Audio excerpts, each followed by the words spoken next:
خطے میں کشیدگی برقرار ہے۔ خلیج عمان میں ہیلی کاپٹر گرانے کا الزام عائد کر کے امریکی فوج نے ایران پر حملے کر دیے۔ ساحلی شہر کیشم، سیرک، مناب اور بندر عباس دھماکوں سے گونج اٹھے۔ آبنائے ہرمز میں ایئر ڈیفنس اور ریڈار سسٹم تباہ کرنے کا دعویٰ۔ ایرانی پاسداران انقلاب کا جوابی وار۔ کویت، بحرین اور اردن میں امریکی ڈرون پر میزائل اور ڈرون داغے۔ بحرین میں امریکی ففتھ فلیٹ اور F-35 طیاروں کے ہینگرز کو نشانہ بنایا۔ خلیج عمان میں ہیلی کاپٹر گرانے کا الزام، امریکی فوج کی ایران پر یلغار۔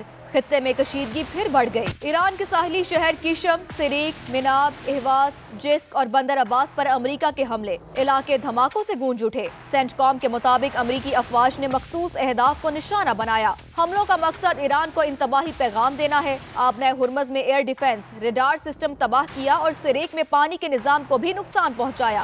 امریکی صدر ڈونلڈ ٹرمپ نے بھی حملوں کی تصدیق کر دی۔ کہا، کارروائی امریکی ہیلی کاپٹر پر حملے کا جواب ہے۔ یہ رد عمل بہت سخت ہونا چاہیے۔ امریکی حملوں کے جواب میں ایرانی پاسداران انقلاب کا بھرپور جوابی وار۔ کویت، بحرین اور اردن میں امریکی اہداف پر میزائل اور ڈرون داغ دیے۔ ترجمان کے مطابق بحرین میں امریکی ففتھ فلیٹ اور F-35 طیاروں کے ہینگرز کو نشانہ بنایا۔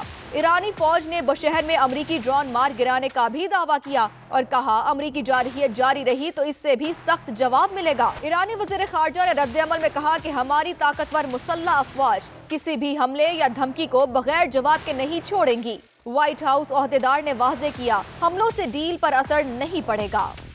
اپنے دفاع میں کسی قسم کی ہچکچاہٹ کا مظاہرہ نہیں کریں گے۔ ہمارے خلاف استعمال ہونے والی ہر فوجی تنصیب کو نشانہ بنائیں گے۔ ترجمان ایرانی وزارت خارجہ اسماعیل بقائی نے خبردار کر دیا۔ بیان میں کہا، مسلح افواج نے جوابی کارروائی حق کے دفاع کے تحت کی۔ خطے میں موجود امریکی اڈوں کو نشانہ بنایا۔ پڑوسی ممالک سے کہتے ہیں، اپنی سرزمین کو ایران کے خلاف استعمال نہ ہونے دیں۔ اور صدر ٹرمپ سمجھتے ہیں ایران پر حملوں کے باوجود امن ڈیل متاثر نہیں ہوگی۔ امریکی میڈیا کا دعویٰ۔ وائٹ ہاؤس کے عہدیدار کے مطابق ڈیل کے معاملے پر ابھی کچھ نہیں بدلا۔ ایران سے معاہدہ اب بھی قریب ہے۔ دوسری طرف امریکی نائب صدر JD وینس نے کہا، امریکہ اور ایران کے جوہری معاہدے کے قریب ہیں۔ معاہدہ ایک ہفتے یا پھر چند ماہ میں ممکن ہے۔ بولے، نومبر کے وسط میں مدت انتخابات سے پہلے بڑی پیش رفت کا بھی امکان ہے۔ ایران مذاکرات کو جان بوجھ کر طول نہیں دے رہا۔ وزیر اعظم شہباز شریف کی زیر صدارت قومی اقتصادی کونسل کا اجلاس جاری ہے۔ آئندہ مالی سال کے لیے شرح نمو کا ہدف 4% رکھنے کی منظوری دیے جانے کا امکان ہے۔ مزید کیا فیصلے متوقع ہیں، جانتے ہیں نمائندہ سما عثمان خان سے۔ عثمان، اجلاس کی اندرونی کہانی بیان کیجیے گا۔ جی بالکل، وزیر اعظم کی زیر صدارت قومی اقتصادی کونسل کا اجلاس جو ہے وہ شروع ہو چکا ہے، جس میں 3 وزرائے اعلیٰ خیبر پختونخوا، سندھ اور بلوچستان شریک ہیں، جبکہ وزیر اعلیٰ پنجاب جو ہے مریم نواز وہ ویڈیو لنک پر موجود ہے اور ان کی نمائندگی سینئر وزیر مریم اورنگزیب کر رہی ہیں۔ اسی طرح جو دیگر وفاقی وزراء اور شرکاء ہیں وہ اس اجلاس میں موجود ہے۔ بنیادی نقطہ جو ہے وہ نئے مالی سال کا جو ترقیاتی اہداف ہیں اس کی منظوری دی جانی ہے، اور جو ترقیاتی بجٹ ہے وہ 1126 سے کم کر کے 1000 ارب جو ہے وہ رکھنے کی نئی تجویز سامنے آئی ہے۔ صوبوں کا ان پٹ جو ہے وہ بھی لیا جا رہا ہے، ان کے کون کون سے منصوبے ہیں اور کتنا بجٹ جو ہے کس صوبے کو درکار ہوگا، یہ تمام وہ معاملات ہیں جو کہ آج کے اس اجلاس میں ڈسکس کیا جا رہا ہے۔ شرح نمو جو ہے وہ 4% رکھنے کی تجویز ہے، اور اسی طرح جو مہنگائی کا تناسب ہے 8.2% تجویز کیا گیا ہے۔ تاہم صوبوں کے اور وفاق کی نمائندگی اس اجلاس میں موجود ہے، تو جو ضروریات ہیں، جو مسائل ہیں، جو مشکلات ہیں، وہ تمام کے تمام اس فورم کے اوپر ڈسکس کی جا رہی ہیں، اور ایک ایک کر کے ایشوز کو زیر بحث لا کر ان کا جو ہے وہ ان کی باضابطہ طور پر منظوری لی جانی ہے۔ اہم اجلاس ہے کیونکہ آج کے اجلاس کا جو ترقیاتی پروگرام جو ہے، آئندہ کا روڈ میپ جو ہے وہ منظور کیا جائے گا، اور اس کے بعد ہی وفاقی بجٹ میں بھی اس کی ریفلیکشن ہوگی۔ تو یہ جو بڑے منصوبے ہیں اس کی تو باضابطہ طور پر یہاں سے منظوری لی جانی ہے، اور جو کٹ لگانے کی بات کی جا رہی ہے، صوبوں سے جو شیئر مانگا جا رہا ہے اس کا بنیادی مقصد جو ہے وہ قومی سلامتی ہے، اور وفاق کے جو زیر انتظام بڑے منصوبے ہوں گے اس کے اوپر وہ رقوم خرچ کی جائیں گی۔ اس لیے وفاق کی جانب سے صوبوں سے بھی درخواست کی گئی تھی، اور صوبوں نے بھی دل بڑا کرتے ہوئے اپنے اپنا حصے کا جو شیئرز ہے وہ وفاق کو دینے کے لیے عندیہ دے دیا۔ تو آج کے اس اجلاس میں باضابطہ طور پر اس بات کی منظوری لی جانی ہے، اور اس کی منظوری کے بعد جو ہے وہ اگلے مراحل جو ہے وہ پھر طے کیے جائیں گے۔ یقینی طور پر عثمان، بہت ہی اہم نوعیت کا یہ اجلاس ہے، بہت شکریہ، آپ نے بڑا تفصیلاً اپڈیٹ کیا۔ نئے مالی سال کے بجٹ پر PP اور نون لیگ ڈیڈ لاک ختم ہو چکا ہے۔ مذاکرات کامیاب ہوئے۔ بجٹ پیش ہونے سے پہلے ہی 126 ارب روپے کی کٹوتی کر کے PSDP کو 1000 ارب تک محدود کر دیا گیا۔ پنجاب، سندھ اور خیبر پختونخوا نے ترقیاتی اخراجات موجودہ سطح پر رکھنے پر اتفاق کر لیا۔